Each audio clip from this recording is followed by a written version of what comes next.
had a basket. Just in off the bench, there's a takeaway by Glorioso. Top shot, puts it in. Again, para sa Ombudsman, a nice block. About something, Ignacio on the break. Santos got it. Shirts Calao from outside. Oh!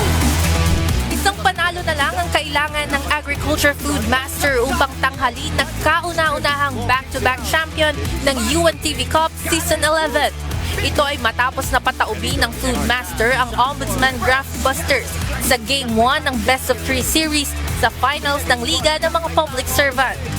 First quarter pa lang ay nagpakitang gilas na agad ang DA Food Master at ipinakita sa kalaban ang bagsik ng isang defending champion. May 10 points na agad si Sian Ko habang 8 points si Marlon Calao, dalawa dyan mula sa Rainbow Country. Hindi naman nagpasindak ang Ombudsman Graft Busters at sinubukang mag-ipon ng mga puntos, ngunit bigo na makuha ang unang quarter sa score na 27-14. Second quarter, umarangkada para sa comeback and Graft Busters with Carlo Gatmaitan and Paul Ladia, dropping combined 14 points. Ngunit hindi ito naging sapat para bawasan ang labang ng Food Master, 49-38 and the first half. Sa third quarter, unang 4 na minuto nang magpakawala ng rally ang Food Master habang nagpakitang gilas naman sa habulan ng Ombudsman.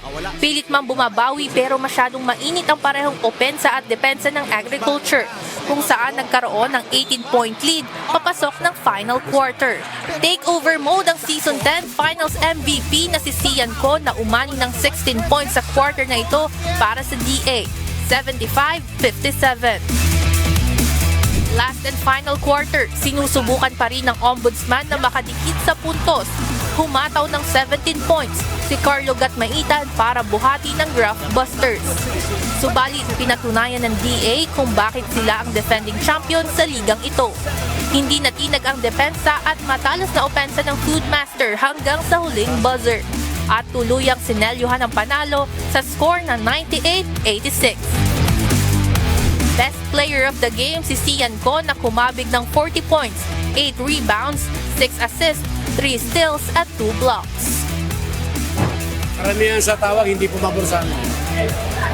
Pero no excuses, no excuses. Malaking adjustment on game 2, kailangan ipanalo namin para ma-extend namin series. So far, hindi naman kami naging consistent. Pero when it comes to game plan, lalo sa matchup namin, ang ganda, may nasunod. Defensively, may mga players kami na we need to stop o limit yung points production. Nagawa namin. Offensively, maganda yung score namin. So yung transition offense namin, early offense namin, nasunod din lahat. And a nice tip. Mazo attacking the paint. Finally gets it. It's a 3-on-3. Parado open all day. Got a handoff. Extra pass, Noriega, finally! Samantala, tinuldukan na ng PhilHealth Consulta ang kompetisyon para sa third place ng UNTV Cup Season 11 kontra SSS Pension Booster. Unang kanto pa lang ay dikdikan na agad ang labanan sa pagitan ng dalawang koponan. Matapos ang matinding sagupaan ng PhilHealth Consulta at SSS Pension Booster, nagtapos ang first quarter sa score na 19-19. Second quarter nang simulang magpasiklab ang SSS Pension Booster ng puntos, ngunit hindi nagpatinag ang PhilHealth Consulta at kumambyo hanggang huling segundo sa score na 40-36.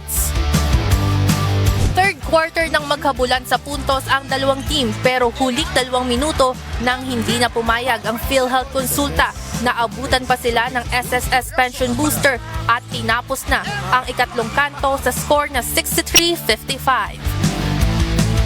Fourth quarter nang magpatuloy sa pagpapalitan ng opensa ang dalawa. Walang gustong magpadaig at sinusubukan pa ng SSS Pension Booster na ungusan ng kalaban. Ngunit sa huling 2-point shot ng best player of the game na si Ian Mazo ay wagi ang PhilHealth Consulta sa dikit na score na 76-75. The problem is, we know that we can beat them. That's why we relax. So sabi ko, heads up.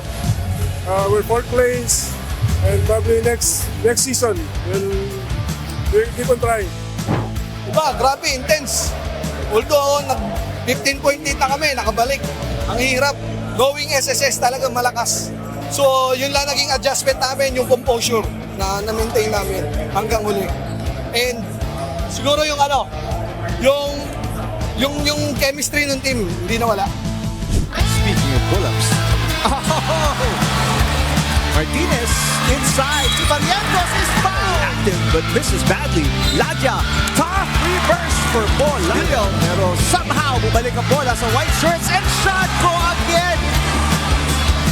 Magkakaalaman kung mapupersa pa ba ng Ombudsman Draft Busters ang do or die Game 3 o tatapusin na ng Agriculture Food Masters ang laban at iuuwi ang kampyonato sa kanilang mga benepisyaryo. Yan ang ating aabangan ngayong linggo, March 2 sa PhilSports Arena. Ivan Alvarez, UNTV News and Rescue.